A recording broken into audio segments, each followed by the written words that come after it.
Welcome to episode 463 of the Barcelona podcast, brought to you by the Blue Wire Podcast Network. I'm Dan Hilton. He's Rafa Aldamuy. And Rafa, I brought you on to talk about Barcelona versus Osasuna, but now it's been 2 days, and it feels like old news, very much on the back burner.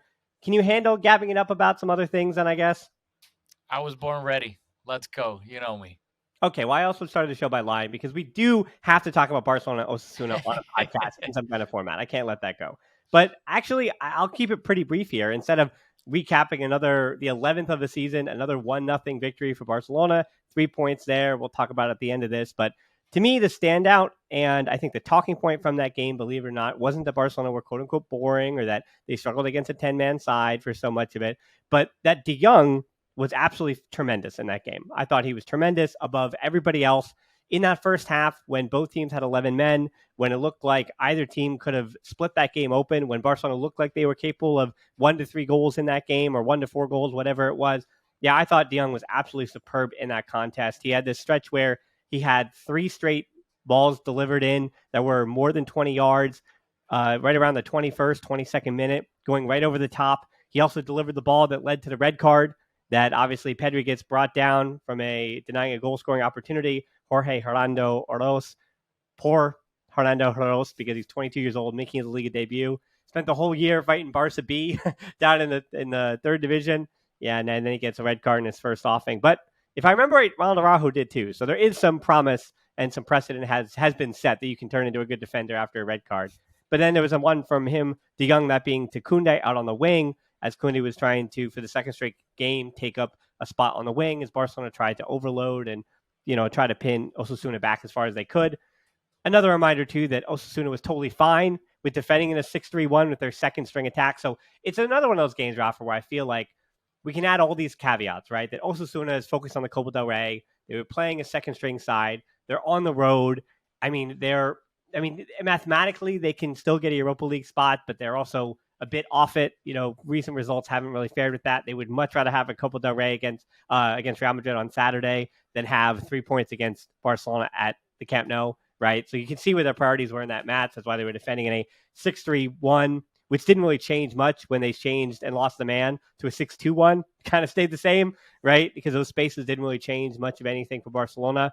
But yeah, I don't know. It's one of those matches where you can make excuses for Barca, but to me, a player like De Jong went out and did what he had to do to make sure that Barcelona were a better team in the match. And I don't know. I'm more optimistic and positive about his performance 2 days later, right, than I am just still sitting in what was a mundane 1-0 win.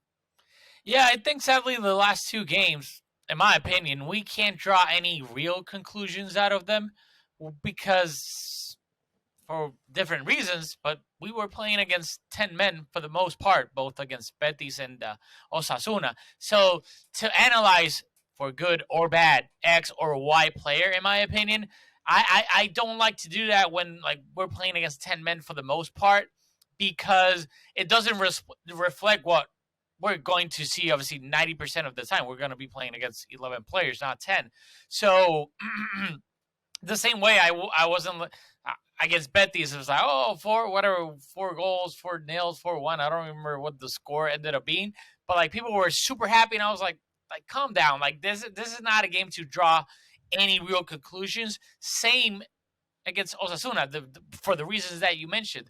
They got a match that is way more important than this one coming up against Real Madrid, the Copa del Rey final. They were at the Camp Nou. They were down to 10 men at a very early stage of the game. So they did what almost every team does when they're down to 10 men. They just defended for their lives. And we know, even when we were at our prime with Xavi, Iniesta, and Messi, how hard it was to bring down a team that just stuck everyone in front of their net. And now that we don't have those type of players anymore, and the one that we do have, that being Pedri, is still getting, I think, that match fitness. Again, coming back from being out for so long due to injury, that yeah, it was a boring match because for the most part, Barcelona, we did have our 3-4 good chances of scoring a goal, and we should have won by more.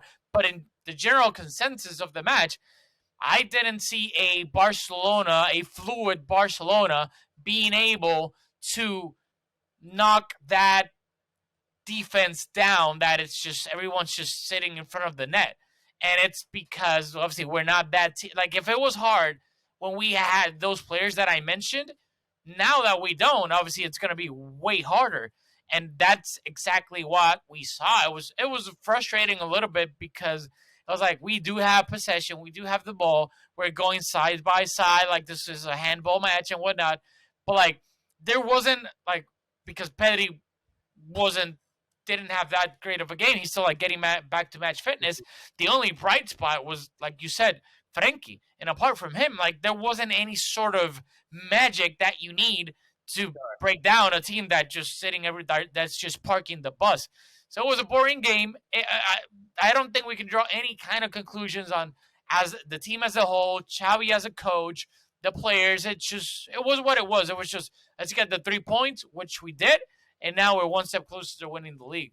Well, that's why I started and kind of want maybe the only talking point and focus from that game to be about De Jong, because I was thinking about it and I was like, well, if I watched that game and thinking back throughout the rest of this whole season, it was when I was in, maybe it's because I was in Germany when I saw that match, but the 4-0 win over Villarreal back in like October, November, when they played that pivot of De Jong as the pivot, they played the De Jong as the pivot, Pedri and Gabi together as the trio in midfield.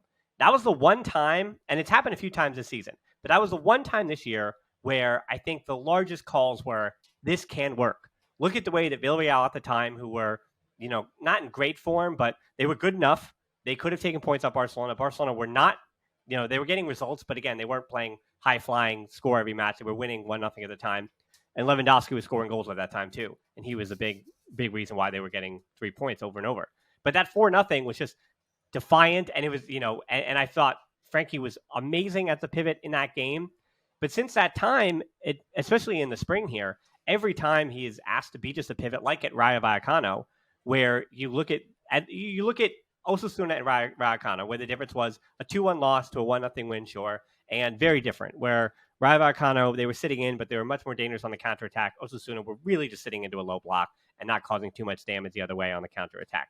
And Chimi Avila touched it. I have the number here. I think it was 10 times or 18 times before he was subbed out. I mean, just 18 touches for their center forward. Not great, right? They had a plan, and they stuck to that plan.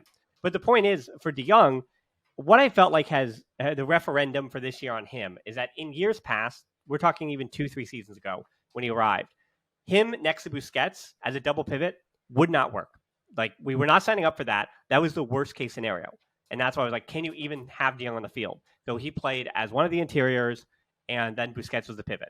And then it was whoever was with him. It was Rakitic in his first season, and then slowly that changed and throughout time.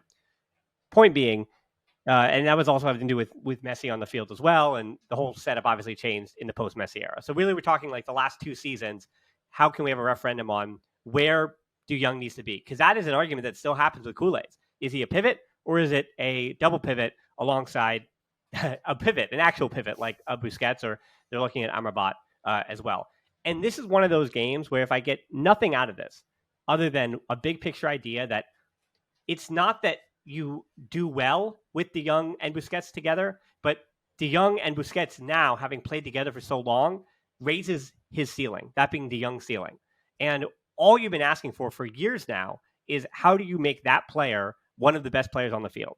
So again, why I'm optimistic and positive about another game like Osasuna is it's not just that game meant that my eyes are now open to the idea of De Jong as a controller next to Busquets, but it's that is another example of how De Jong needs to be that controller type.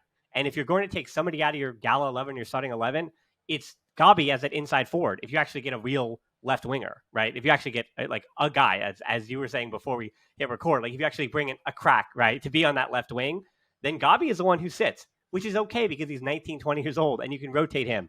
And Pedri, we know, is one of Barcelona's most important players who gets hurt a lot. So Gabi will still end a season with 30 matches started, or 25 or whatever. Like, I can guarantee you that. I mean, Busquets is also, again, 900 years old. So it's not like De Jong won't be a pivot at some times, especially next season. If they bring Amrabat, that might change things. But again, Amrabat at Fiorentina is not the same guy that's going to... I mean, Amrabat at Fiorentina likely does not take the starting spot from Busquets, to be honest with you.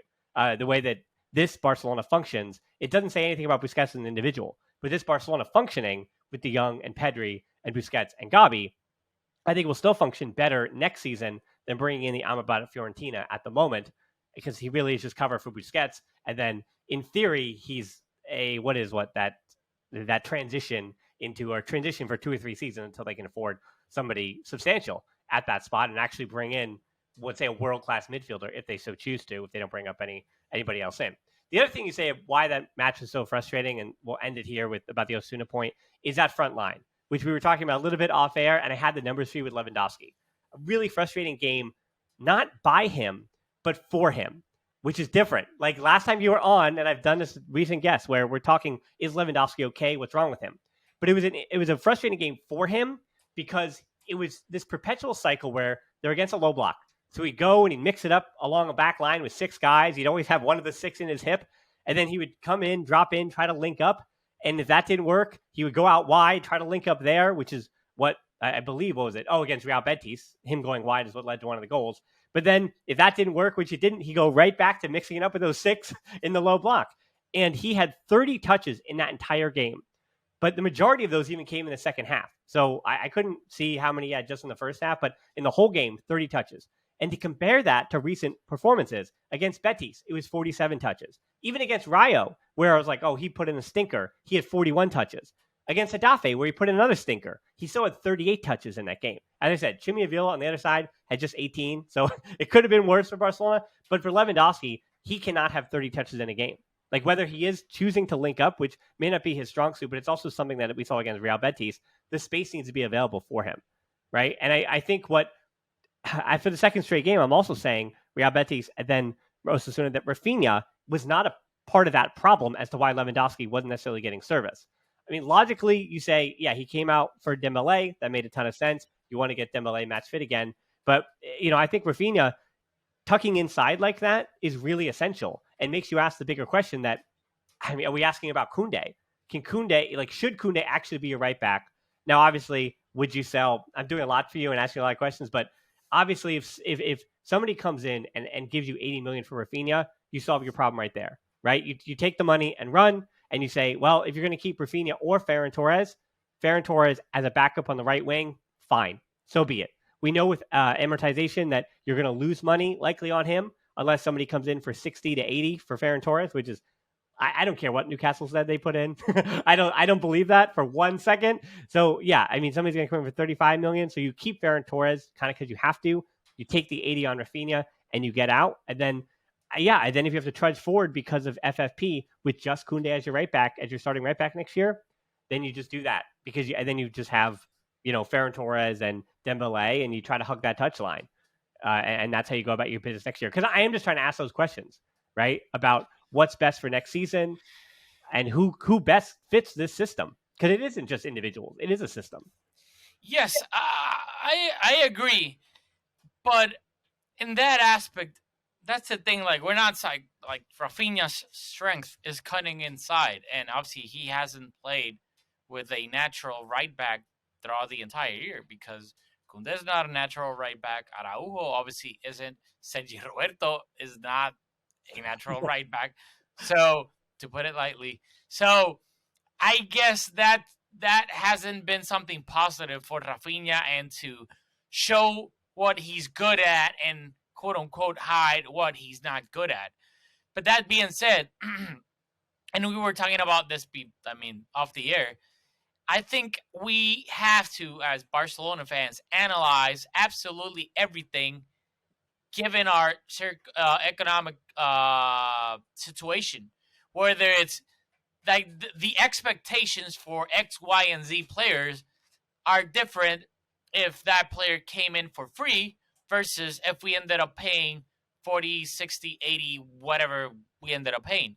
And I think that's been Raphinha, for me, that's been Raphinha's downfall.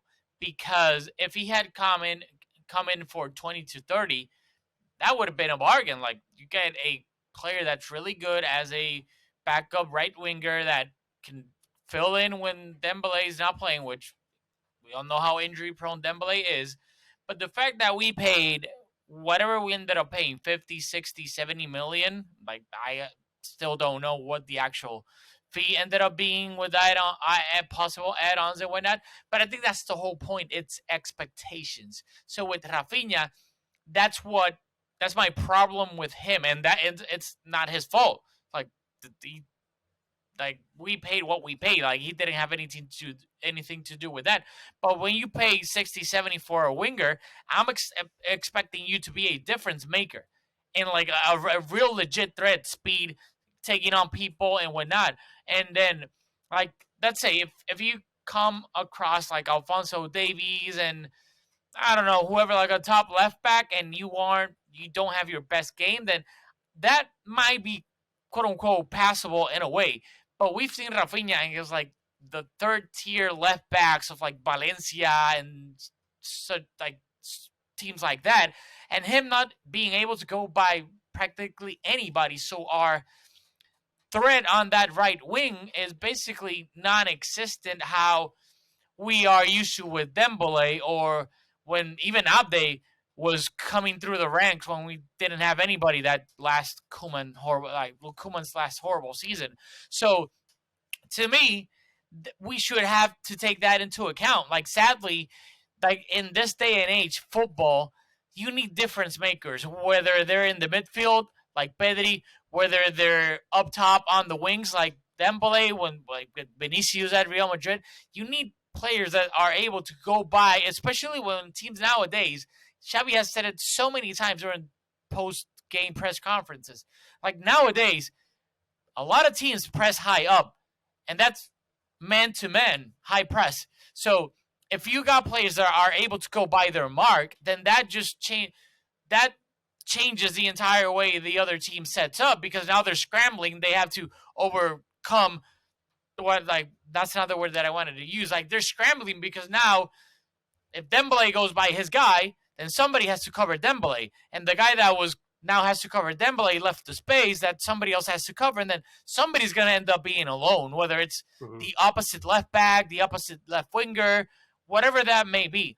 So nowadays, I think we need difference makers. And I don't think Raphinha, for the amount that we paid, is a difference maker. So if that rumor is true that Newcastle are going to offer close to 80, I would literally just yank their arm and send him to Newcastle because for that amount, I think we have to cut our losses as soon as possible at the earliest opportunity, and then just reassess everything. Like we get Abde back for nothing, and then you're selling somebody for 80, I don't know how much of a profit we're going to make, but at least we're going to break even. And then you got Abde. So if we want to reinforce other positions, like having a natural right back, whether that happens or not, that remains to be seen. Whether it's some midfielders that you're going to mention a little bit later on, and having more creativity in that midfield, because when Pedri's not here, we have zero creativity in that midfield. So I think that's the whole point. Nothing against Raphinha himself, but it's just a matter that he came in with a certain price tag that, in my opinion, doesn't match his overall product. Yeah, goal contributions. We talk about it for the season: 10 goals and 11 assists. And just in league, as you were talking, I'm looking this up now based on the players that in their domestic leagues. So in theory, we'll say the top 7-8 leagues, including the Portuguese league and the like. About those players that have similar goal contributions in league.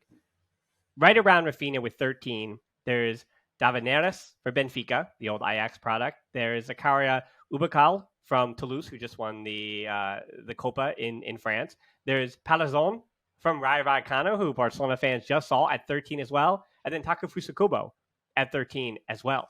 And then and Raphinha on that list is number 20, but he's tied for, what is he? Tied for 15 with like 7 or 8 players, right around, with 13 goal contributions. In La Liga, so just breaking that down, Marcos Asensio has 14, 15 for Rodrigo, so just 2 more than him.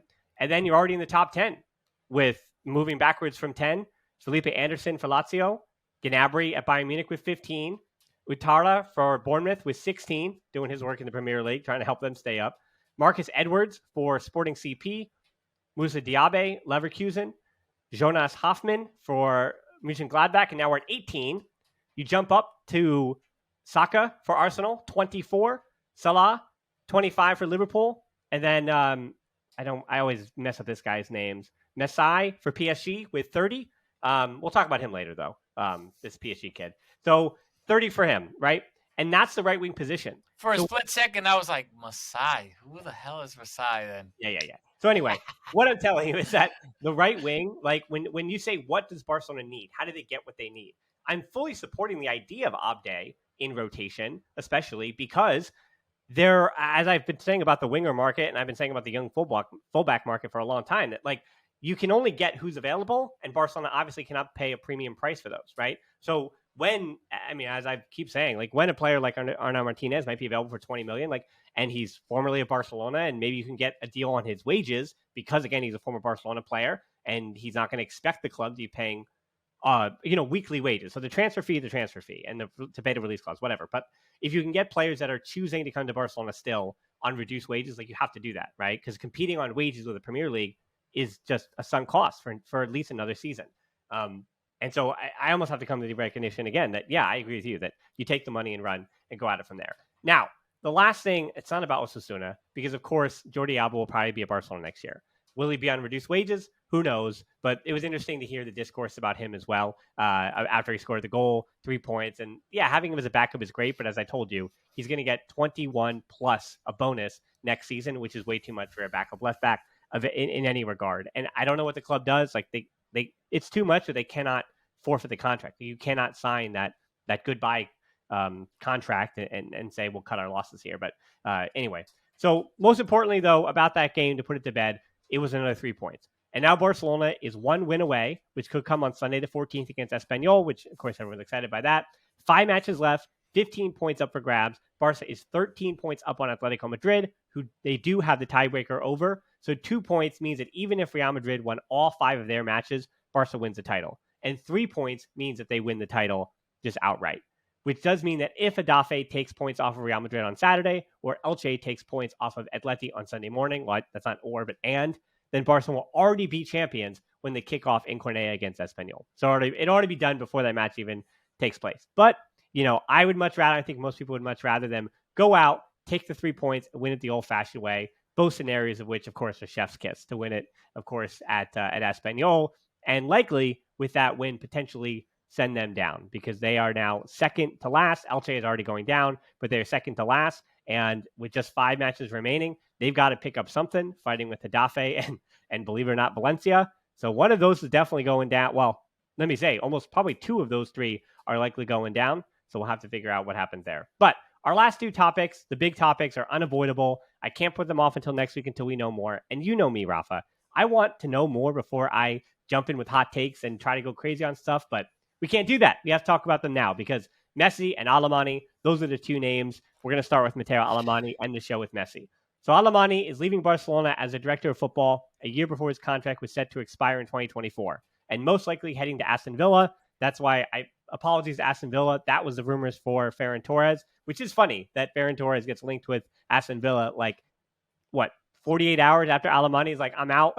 And then I'm probably going to Aston Villa. And then all of a sudden, here comes Ferran Torres. So Jordi Cruyff could also be out the door as well as the club sporting director. The weird part, though, is that Alemany is leaving on June the 30th and said that he'll finish the summer transfer business. Considering the transfer window ends 2 months after that, that makes a ton of sense to me, Rafa. Just I get it. The calendar, right? He's leaving on June 30th. The transfer window ends 2 months after that. Yeah, okay. All right, great. Makes sense.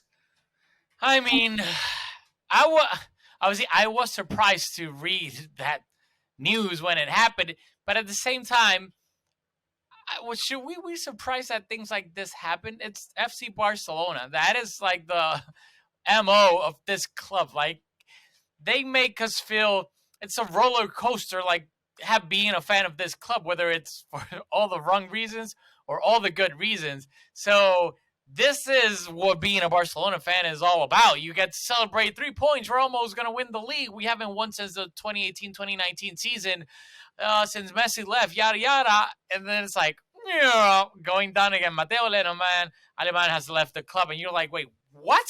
Like, how does this happen? Then we read rumors about, like, there was some, like, how do you say, like, in Spanish it's roses, like butting heads a little bit with certain things. Like apparently he wasn't. Well, we kind of knew that he wasn't very fond of having to renew Dembele, given his relationship with Dembele's agent Musa. Apparently, he wasn't very fond of bringing back Messi as well, given obviously the current economical situation of the club and all the things that we're gonna have to do if we ends up coming back to Barcelona and whatnot. And then there's also rumors that Aston Villa are kaching, offering him a way higher salary than what he has right now at the club. So that's the only one. Like, you can stop with that last one because I don't care much for his reasoning for leaving. Because until we hear from him likely next season when he's at a new job, I don't trust anything I hear. Because I've heard that he was against keeping De Jong. You know, we heard the same thing. But again, that was De Jong's choice. I've heard he's against renewing Busquets and Roberto. And we've all agreed on that. But again, we've discussed why the club may not have a financial choice in that matter and why financially it makes much more sense. Everybody who watches football understands. I mean, maybe some of the even most of the Catalans understand what Sergio Roberto is at this point in his career. But we've, again, discussed why renewing him financially to fill out the rest of your squad from 22 to 25 is almost a necessity and has to happen based on his renewed his new renewed wages on that new contract. And we also can discuss the Messi business, right? And how he doesn't want to bring Messi back. But that's with no certainty, right? Like with its financial pros and cons as well, wrapped into all that, which again is our final topic here. So, but I don't know. Like there's no certainty that Messi can arrive. And there was no certainty that Messi was going to leave when he left, right? So this idea that, if Messi's coming back, I fundamentally disagree with this and it's going to create more trouble for my job. I don't think it's that wise week, but I think what you had was the first point you made was the right one. My speculation is that the last few seasons, like is the case with every official at Barcelona, everybody who just doesn't seem to be the president, but even the presidents are worn down. But it's daily exhaustion being around that entorno, and somebody can be ready to move on. So his contract was up next year. He's leaving a year before his contract was due. And as you said, that Aston Villa job may be Premier League pressure, but it's pressure to keep your side up. And you have a whole lot more money to worry about that and work with that, and both money to spend. And as you mentioned, also almost certainly a lot more money for him as well. And so less expectations as well. Right. So taking all those things into account, like this is a man moving jobs, right? Like this is a man like who has been at Valencia. He's been other places. And this is somebody else saying, hey, you want some relief from what is just a constant. I mean, we just hear what he hears, right? And just we hear all the rumors after the fact or an hour or two after the fact. Just imagine being him and having to deal with what is constant. Like I'm not putting pressure on, I'm not even saying it's Laporta in particular. Like we know things about Laporta and we've heard things about his personality and his character and how that can be difficult. But we also know that in the past, he brings guys in to do their jobs. Like even though he wants football people doing football jobs, we also saw in the Bartomeu what the opposite of that looks like. So in truth, like there is no perfect circumstance, right? And I want to mention too, as I go into the three candidates here, nepotism is bad if it doesn't work out and ignored if it does work out, right? That's how nepotism works. If you bring in your friend and your friend does a great job, now you have a solid foundational partnership that works perfectly. But if it doesn't work out, then your nepotism has got everybody in trouble, right? And everything comes crashing down. Which brings me to the three candidates that have been made public so far. Antonio Cordon, who's previously worked with Jordi Cruyff for the Ecuador national team, as his credentials mainly are 2017 Monaco that made the Champions League semifinals, as well as Villarreal and most recently at Real Betis, having left in February. So with a guy like that, I would actually kind of tab players like, especially with Bellingham possibly and likely going to Real Madrid. I could say a guy from Celta de Vigo, like Gabriel Viesca, like he's more likely to arrive at the club under a guy like Cordon, who just knows the Liga so well, like the back of his hand, maybe get some discounts there. Fernando Caro was a name that popped up today. Bayer Leverkusen CEO, has been with Leverkusen since 2018, but he was born in Barcelona. He is a registered socio still, and he was in management, like that being behind the scenes, prior to working in football, which does bring us to the last choice and the leading choice, which is almost the opposite of Caro, which is Deco. Laporta apparently wants a former player in the role, which, again, is not surprising across Europe, because if you pick a director of football that is a non-former player and he completely flops, you look like double the idiot if a non-football guy flops. But if a football guy flops, you go, well, maybe he wasn't cut out for the role, but we gave it our best try, very much like Abidal very recently. And of course, that off the field stuff with Hamraoui and everything else just completely went sideways and all that stuff with Abidal. But that's a different point. So obviously, for Deco, things would have to happen. He would have to no longer be Raphinha's agent of late, and he's also been working with Barcelona, been part of the organization for a while now as their I guess he's officially or unofficially the Brazilian director of scouting, whatever you want to call it, like in the Brazilian market. So obviously he'd have to pass Raphinha and his whole marketing group off to other people, and he'd have to change the course of his business. Is he willing to do that to become the director of football at Barcelona? I don't know. But I think his lack of experience being a sporting director has certainly got people weary of the nepotism that we know exists at Barcelona, right? So I know. I saw you nodding your head. Before we overreact, I don't want to overreact to the idea that Deco is going to do terrible because he might do great, right? And then we're just, okay, we're all the better for it. But I don't know. I'm not even prepared to hedge my bets on somebody who has a lack of experience. But yeah, of course, like anytime that Laporta goes, that's my guy, and you go, why? And he goes, vibes, man. Like, I love it. Like, it's vibes. I like his vibes. I like hanging out with him. And whenever it feels like a choice is being made for that reason at Barcelona, it does feel like, as you mentioned with Alemany leaving right after you get 3 points, like Barcelona's a club that take 2 steps forward and 1 step back. After being with Bartomeu, they seem to take 1 step forward and 2 steps back, right? But now under Laporta, it does feel more like 2 steps forward and 1 step back. And you're right. Like, Deco could be 2 steps back. And that's, I think, he's a risk. And risk is not what Barcelona wants when your club needs to get every single Euro right. Really, every single Euro has to be correct. And that's obviously a reasonable fear. That's my sentiment, what you just said. If we had a very stable economic situation, I wouldn't be so reactionary and put my hands on top of my head like Deco. What? Because if he flops, it's not as bad. We do have a safety net. We're like in stable economical situation. Right now, we're not. We're far away from that. So how in the green hell are we going, or is Laporta going to hand the keys of the club in that aspect? It's so important of bringing the right choices and then knowing the ins and outs, the intricacies of contracts, financial fair play, registering players, wages, this and that. Does Deco even, like, is he good at that? Does he know anything about that? Like the whole structure of it? I don't know, and it doesn't seem like it. So why would Laporta? Because his head is not on the chopping block, but he's the president. So if this goes south, he's going to be made responsible for naming Deco. So now, I don't know if Cordon is going to be great if he ends up being the guy. I don't know if the Leverkusen guy is going to be great if he ends up being the guy. I don't know if Deco's going to be good if he ends up being the guy.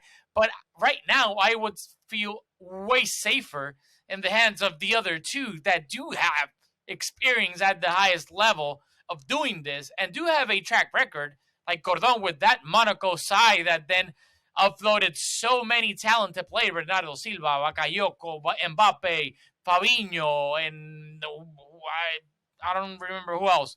But then he was also in charge of that, like, great Villarreal of the mid 2000s, Riquelme that went to the semifinal against Arsenal. And then you got the other guy that Leverkusen, like you see guys like with like Florian Wirtz, Frimpong, Hincapié, and then just to name a few. So you see that he does have like experience in that aspect. And then you got Deco. Like, don't get me wrong, as a player, I love Deco. But as a sporting director, in such a crucial moment that we're bending so many ways to try and bring Messi back, with the wages being what they are still, with so many players like left, like Jordi Alba still going to earn close to 25, 30 gross next year. We got players coming back like Umtiti, Serginho Des. Like, are we going to be able to sell them, loan them out again? Like, there's so many conundrums, like selling Raphinha. Like, you got to get what you said. We're in a situation that we don't have a safety net. Yeah. If we got to do 10 transactions, we got to get right at least 9. We don't have that luxury of, oh, well, he missed. He did four right and then missed on the other 6.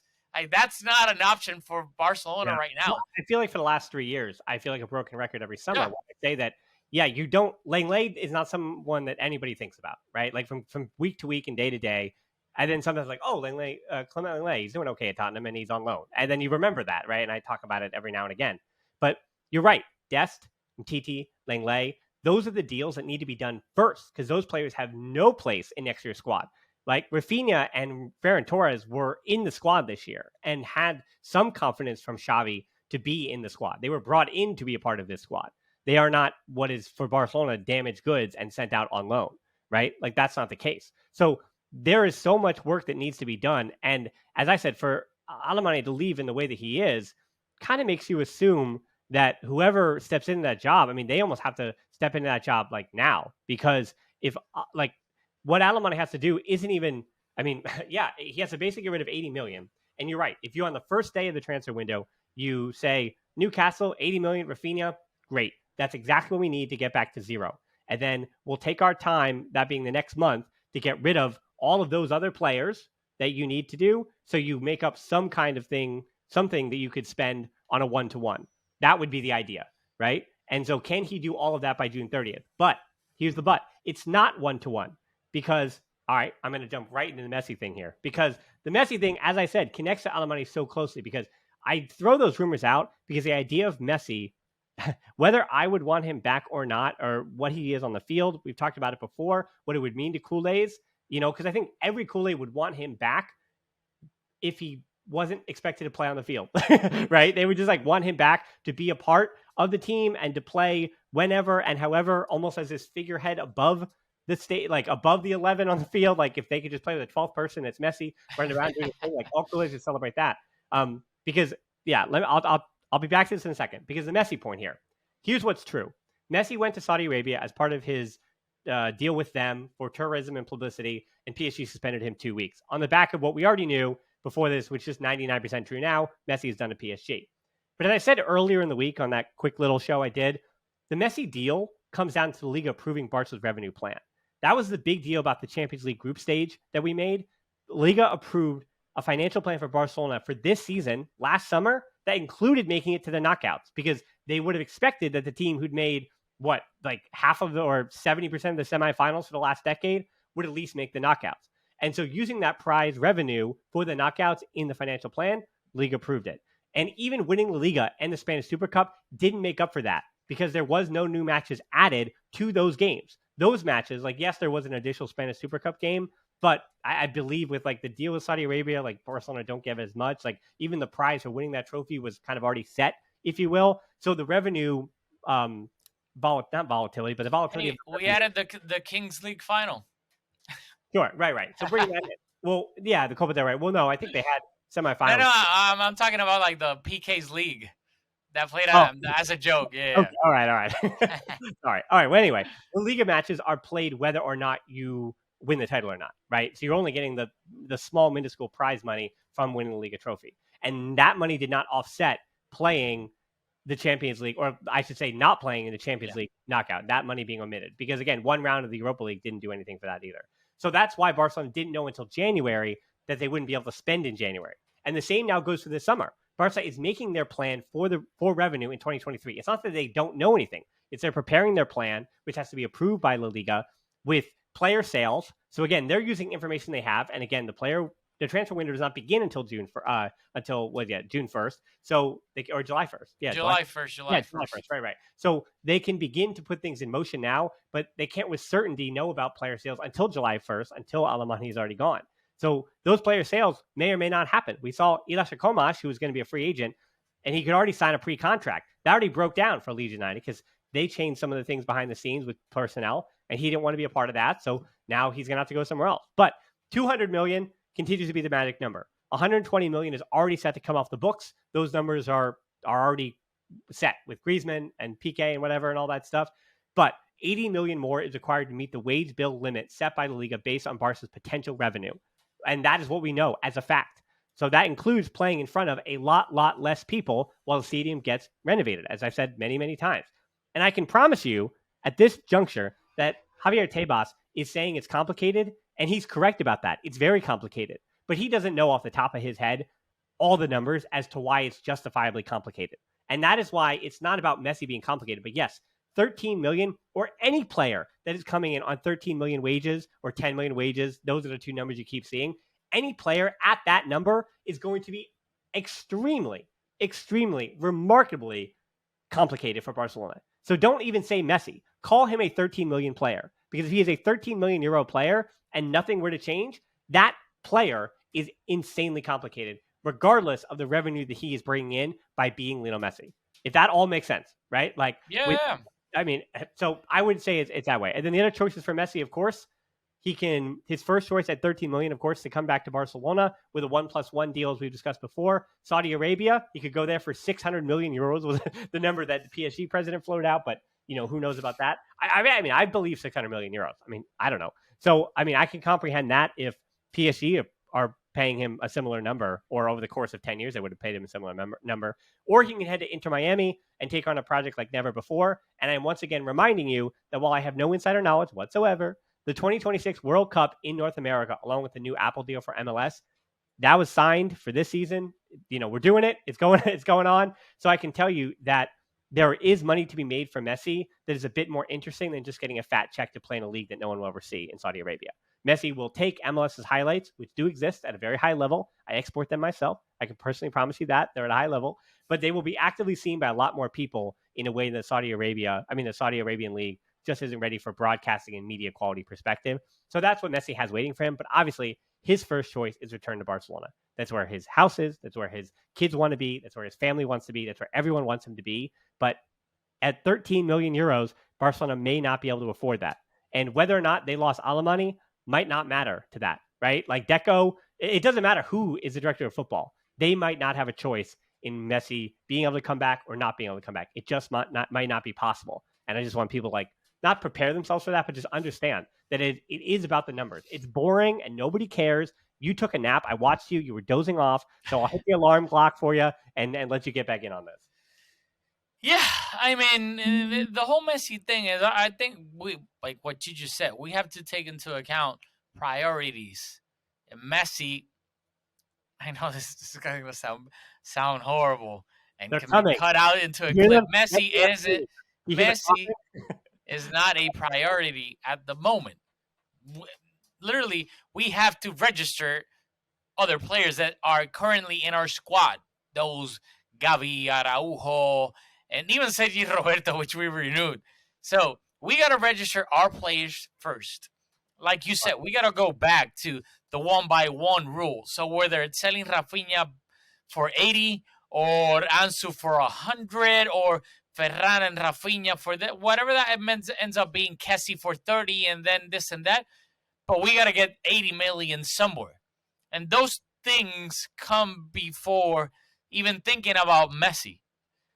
Then after that, and this is my question to everyone that's watching the show, there's players, really good players, that are going to be available for free. Those meaning the Gundogans of the world. I know this might sound crazy. Is Gundogan coming in for free a priority over Messi coming in for free, but with those wages? Keeping in mind that there's a lot of parts in our squad that we need to strengthen. We don't have a right back. We need a right back. Whether we'll get one, I have no idea. The midfield, like you said starting the show, today the name was Amrabat. Is Busquets going to stay? Is Busquets staying linked to Messi coming to Barcelona? I think the answer is yes. I think we have to begin the idea that the answer is yes. But that's the thing. Like, if Busquets, obviously, if he stays, it's going to be for a way lower wage than what he has. But is Busquets saying because Messi is for certain coming back? When what you just mentioned, nobody knows if Messi is going to be literally able to come back due to the financial plan that they're like Barcelona have to have approved by the league. So even if Busquets is like, oh yeah, I'm gonna stay on a really, really low wage because my friend, like they've told me we're getting Messi, we literally might not be able to get Messi, and then Busquets stays and there's no Messi. So the whole point is the Busquets point. Like the Busquets point, it's think of it a numbers game, right? His 37.5 mil is coming off, which is part of that 120 mil that Barcelona know they're already going to get relief from, right? But as you mentioned, you just mentioned it right there, and that's the point too. That even if Barcelona make up that 80 million through player sales right away, right, and they're at zero, you add what $3 million extra a year to Balde. You add the $4 to $5 million extra a year to Gabi. You add the $3 million extra a year to Araujo. You add the $5 million, because even if you say it's obviously it's not 37.5, but he'll probably still being that Busquets somewhere between 5 and 8. Like they're still going to keep him at that number. So you add, let's say, go high and say 8 back to Busquets, and then Roberto, you take him back to 0, sure, but then you bring him back to 3.5 or 5, something around that number. So I wasn't keeping a running track, but yeah. So was it 4 plus 5 is 9 plus 4 is 14 close plus to 20 8 is 22. 20 25. Yeah, we're almost 25 to 30 in additional player sales now to renew and register and keep the squad that you had before, right? And again, now that's why, I mean, what you're saying is exactly correct. If it's Gundogan on 8 million or Messi on 10 million, doesn't matter, because you might have to say either or. And that's the financial position the club is going to be in. And then we do have to. That's the whole point. I want everyone that's watching to like have that into account. This is not FIFA, and we're not playing manager mode, and we're not like. Sadly, I think there's going to be hard decisions. Like whether it's obviously Kessie is not a hard decision. If somebody comes in with 20, 30, 40, of course we're going to sell him. But hard decisions will be selling Ansu Fati. Do we do it? Do we don't do it? Selling Christensen. Do we do it? Do we not do it? That's the whole. Like Raphinha, to me, that's not a hard decision. I just think I think things are becoming more and more clear. I think Christensen is not gone. I think I think he's staying put. But I really do think like the idea of selling Raphinha is a hard decision. Like we've already talked about. Ansu was a hard decision. Emil and I have gone 100 times over on that one. But I think selling Raphinha, selling a guy that got you 10 goals and 11 assists, regardless of the nature of how he does not fit in the system, which we litigated a billion times this year. But he is 21 goal contributions this season and should be expected to do the same next season as a 27-year-old or whatever he is. He's in his prime. You're losing a Brazilian in their prime.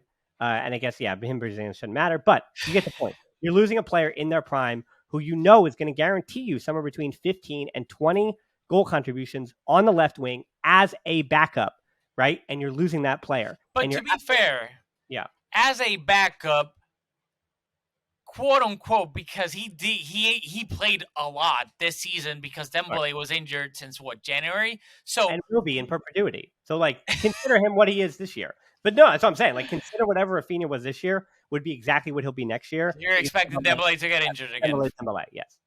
Got it. Well, to me, it's not a hard decision. I would gladly sell. I don't like Raphinha at all. So, but I do agree with like the end product. Like it's the proof is in the pudding. Like I can't tapar el cielo, the sky with my hand. I can't do that because it is like almost 20 something goal contributions this season. I do agree. But that being said, I think that's fool's gold. As crazy as that may sound, because Raphinha and his goal contributions are a significant part of why we're probably going to win the league as well. Well, let me ask you. Of Ansu, Ferran, and Raphinha, right?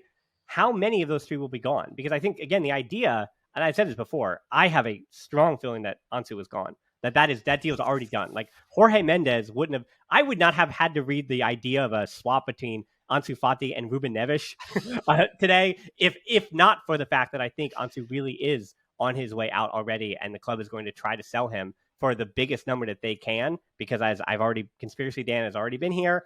He's here again about that knee and about the long-term health of Ansu, that the club knows something that we don't know. It's like not a Brandon Roy of the Portland Trailblazers situation where he was drafted and they looked at the medical reports and the Blazers were like, we love it. Like, of course, we're going to take 6 years of excellence or 3 years of an all-star, then not take him at all. Right. And all that stuff. But I don't know if it's to that level with his knees deteriorating, but I do think that there's something about Barcelona believing that we're never going to see the number 10 for Barcelona from Ansu Fati ever. Like that physical reality is not possible. Well, that's what I'm saying. It's like if that's the case, the club is going. I'm depressed. No, I am too. But like that the club is, because I would never want Ansu gone. I think Ansu at 20 has so much left to give, and I wouldn't want him gone. But I'm saying is like my gut says he's gone.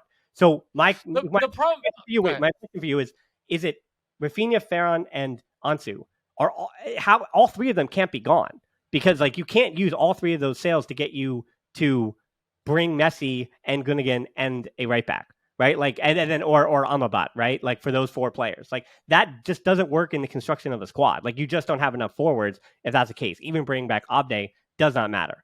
Like but I mean, I guess you're swapping out, right? Is it Messi and Abde for Ansu and Raphinha or Ferran Torres? Like of those 3, Raphinha, Ansu, Ferran Torres, are you getting rid of all 3? Are you getting rid of 2? Are you getting rid of 1? And then who would be the case? I What think would we're you? getting rid of 2. And I would get rid of Raphinha and Ferran. I'm a homer. I love Ansu. I'm gonna die on this camp. I don't care because to me, like if we had to swallow the hard pill and sell Ansu, as much as I don't want to, I love Ansu, and I'm being biased. Like he might be damaged goods, like conspiracy Dan. Like I'm not rolling that out, but to me, selling Ansu, if we were going to sell our pride and joy, what was supposed to be our next superstar and whatnot, to me, that needed to happen if we were going to get like a super crack, like a Haaland type, a Bellingham, a this and that.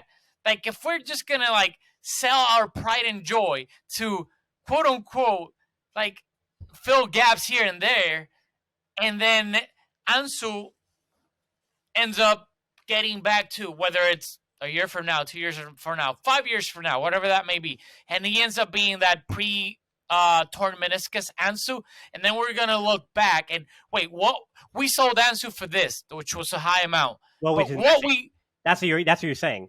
Would you sell Ansu for Messi? No way for Messi for that's the 1 question. plus 1. That's the question that's being asked. No way. If we were gonna get, like I said, if we were, it's a hard pill to swallow. We're gonna part ways with Ansu, but you're telling me we're gonna get like even like a Florian Wirtz or something like that. That's like a young something that you're like, oh, okay, we're gonna part ways with Ansu, but we're getting a 22, 23, 25-year-old, like somebody that's quote unquote supposed to be a world class player. Then that would be easier to swallow. But selling Ansu to get Messi for a year plus 1 more, depending if whatever that ends up being, no way. And I get it, like the Messi nostalgia and whatnot, but like, no way, no. We like if you tell me, obviously Haaland isn't gonna happen, but like people, just so that people can get my point, like you're bringing in an Erling Haaland, an Mbappe, a Jude Bellingham, Florian Wirtz, someone like that you're like, yeah, it was hard to part ways. Like you're gonna give away a puppy that you love, but you're getting a puppy that still has years ahead of him. Like instead of like the one that sadly is close to being gone. Like no. I'm not selling Ansu for Messi. Yeah, I mean, I agree with that. Like Florian Wirtz is the right name because you look at that list and it's got to be a player you've already heard of, that you already know about, that is possible. And that list is so small. It really is. Like you keep saying Haaland and Mbappe, but they're also already like entering their mid-20s. Yeah. Like Florian Wirtz is a player who, after having an ACL injury himself, he had 19 matches this season, 4 goals, 8 assists, which is pretty good in that time. In just, that's 12 goal contributions in 19 total matches, and it's just, he looks good. He can play all across the front line. He's, he's basically a better version of Kai Havertz, who was another former Leverkusen, right? Yeah, I think he played Leverkusen. Yeah. So I mean, Florian Wirtz looks like a can't miss prospect. That's the kind of guy you could bring in. But again, their agent's going to ask for 120 million for him, so it's like that's again not a possibility. So I agree. Like the player that you're wanting back from Ansu is just financially impossible for 2 years. So as I've said before, I mean, I'm with you because my thing on Ansu is that even if he were damaged goods, like again, my conspiracy is that the club would sell him now because they know so much unfortunate, more negative news than we do. But if it's all true, let's say that's not true, and he's just like struggled this season as any 20-year-old forward who had all 2 years of injuries would have, and he was just struggling, and he can get back to 80% of what he was and score 8 goals next season with 5 assists or whatever it is, like 13 goal contributions. I take that in year 21 for Ansu. But if he can do that, then you're right. I would stay that course for 2 more years until financially the club can get that next attacking crack. Because you're right. Like the club has to begin to say goodbye to Vitor Roca. That's not going to happen. Like those players are not coming in because they cannot afford. Again, I'll use your name until the very end, but they are not going to get an attacking young crack that is like Real Madrid pulling in Bellingham. That's just not going to happen for Barcelona for at least 2 more years. But as we've said many, many times, there is a path forward, but the margins are small. And Alemany leaving means that their risk is even higher. You cannot make mistakes. You have to put the right people in the right positions to make the right decisions, and you cannot get anything wrong. And we've seen that Barcelona get a lot right. They are still one of the better run clubs, and they get a lot right.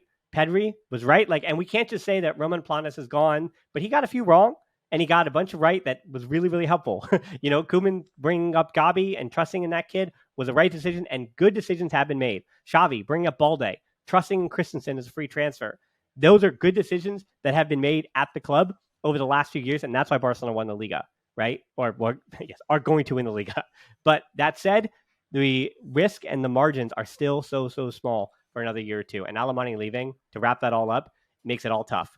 And bringing Messi back or not is beyond that thought. That is a thought you cannot begin to think until July 1st, until you know much more about player sales and all that stuff. So final word for you, Rafa. No, the one thing I'll say, and it just popped out into my head. I know we talked about Busquets, and you said that you think it's probably going to happen in Amrabat and a play like that.